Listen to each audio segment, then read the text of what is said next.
उपमुख्यमंत्री अजित पवारांचा विमान अपघातात मृत्यू झाल्याची माहिती समोर येत आहे। बारामतीजवळ विमानाच्या लँडिंग दरम्यान हा अपघात झाला होता।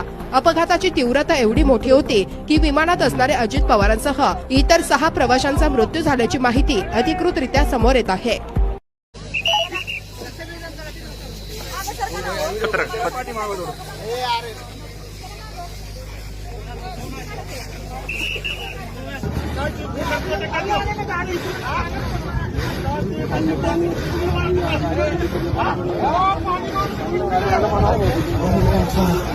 माणूस बघा किंवा काही काय इकडे तो माणसाचं तिथं आहे का?